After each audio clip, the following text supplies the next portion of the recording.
Bonjour à toutes et à tous, bienvenue sur le podcast Culture Design, il est temps de casser des chaises. Nous continuons sur le chemin de l'innovation et nous allons parler aujourd'hui de la machine à laver et son rôle par rapport à l'émancipation de la femme. Une grande percée dans l'univers scientifique prépare la révolution industrielle. La mise au point de la machine à vapeur de James Watt sera l'avènement mère du progrès technique. Il permet la mécanisation systématique du travail au XIXe siècle. La mécanisation de l'agriculture provoque l'accroissement de sa production et s'ensuit la construction des usines. Cet élévateur industriel emmène avec lui une nouvelle masse de main-d'œuvre venant de l'artisanat et du monde agricole. Ce transfert professionnel transforme la société avec une grande ampleur. On passe d'une culture du travail fondée sur le métier artisanal à une culture du travail industriel. Un véritable remue-ménage secoue la société, et ainsi débute l'exode rural. Les conditions de vie s'améliorent et on voit apparaître de nouvelles classes sociales. La bourgeoisie devient le symbole de l'élite économique, possédant le capital et les moyens de production. Quant à la classe ouvrière, elle forme de manière prépondérante le prolétariat industriel. L'industrialisation remplace peu à peu la culture de l'artisanat en apportant de véritables transformations sociales, morales et culturelles. L'instrument le plus banal et le plus répandu, en l'occurrence la machine à laver, constitue en ce sens un témoin privilégié, explique Marie-Noëlle Denis, sociologue. Introduire la machine à laver à l'intérieur d'un foyer fut une véritable innovation. Laver le linge est une activité harassante, physique, qui se déroule dans un environnement insalubre. Les femmes s'arment de courage, malgré le caractère habituel de cette tâche. Jadis, laver le linge se déroulait entre femmes le long d'une rivière, sur une pierre ou une planche inclinée, sans abri. Ce n'est suite qu'à un besoin d'hygiène croissant, à partir du XVIIIe siècle et non sans lien avec la pollution industrielle, que les lavoirs ont été construits. Ils représentent l'ancêtre de la machine à laver actuelle. Les petits édifices qui protégeront par la suite les lavandières eurent l'aspect de petits temples dans lesquels cette tâche si répétitive et épuisante se trouve valorisée et débarrassée de la souillure, une sorte de pureté morale, comme on peut le lire dans le texte de la Genèse.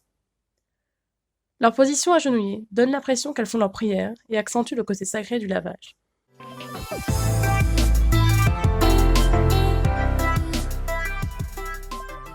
C'est en 1815 qu'apparaît la première machine à laver mécanique, dite lessiveuse, inventée par James King, et reprend le geste des lavandières.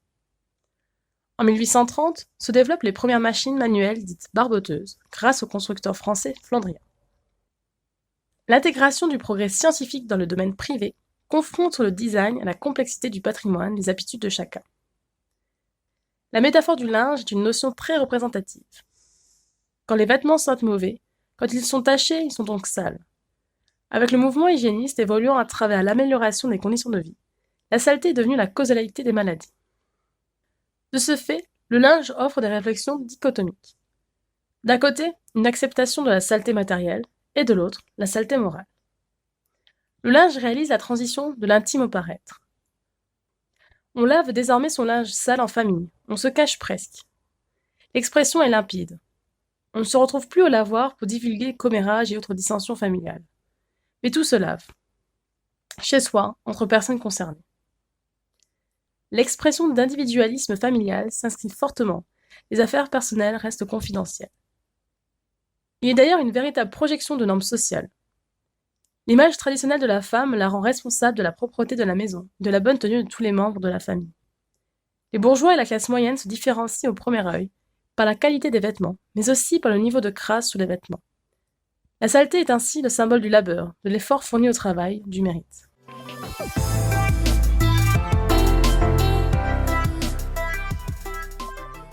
Les signes de résistance par rapport à l'acceptation des machines au début de sa conception font écho à l'émancipation des femmes.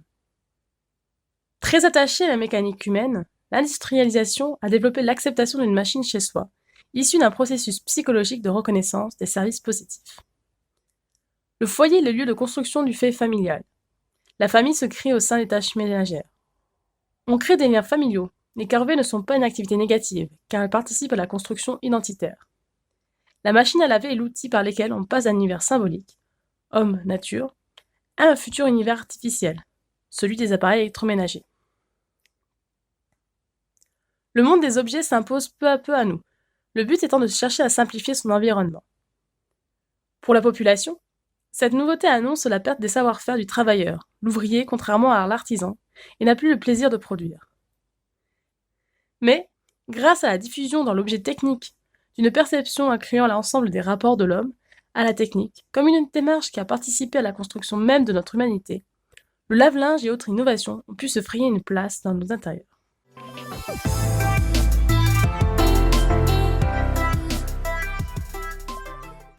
Ainsi, cette innovation a servi à la libération de l'asservissement de la femme. La révolution industrielle a permis d'instaurer le nouvel essor de la place des femmes dans la société. Grâce à ces innovations, la femme s'offre un gain de temps considérable.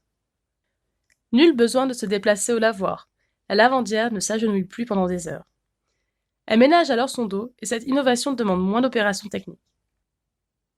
Phallocratie et patriarcat, maître étalon au XIXe siècle, l'introduction de la machine à laver a permis une rupture paradigmatique.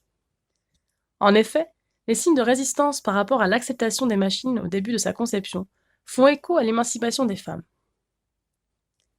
Le concept anthropologique s'orchestre alors selon un rapport d'opposition. Les tâches domestiques vont aux femmes et l'activité professionnelle aux hommes. La ménagère est alors très valorisée et revêt un rôle majeur. La machine à laver devient le porte-parole de la libération de la femme. Féminisme et innovation, même combat. Car le féminisme ne se résume pas à une revendication de justice, parfois rageuse, ni à telle ou telle manifestation scandaleuse. C'est aussi à la promesse, ou du moins l'espoir d'un monde différent et qui pourrait être meilleur. On ne nous parle jamais de ces femmes qui se sont battues pour nous, car c'est toujours une lutte de femmes qui a présidé à l'amélioration du sort des femmes. Ces effrontés qui, dès la Renaissance, à une époque autrement difficile que la nôtre, eurent l'audace et la générosité de cœur nécessaires pour quitter la dignité et la sécurité d'un foyer et affronter l'ironie, l'hostilité ou la prison.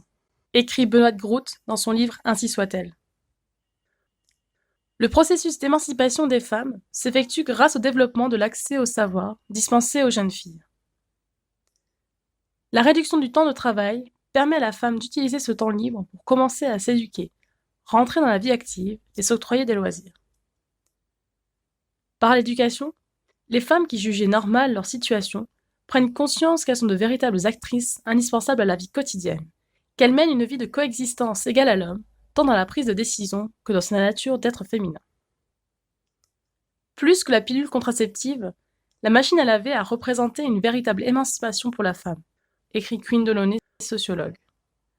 Objet à l'essence féminine, c'est cette culture des femmes qui a fait de la machine à laver française une machine pareille à aucune autre, explique encore Delaunay. Le lave-linge permettra à la femme de se libérer du joug phallocratique et de sa routine séculaire. La perte du savoir-faire au profit du repos et de la connaissance est nécessaire pour améliorer la condition féminine. Gain de temps et de connaissance, la machine délivre ainsi les prémices de l'affranchissement de la femme en tant que ménagère.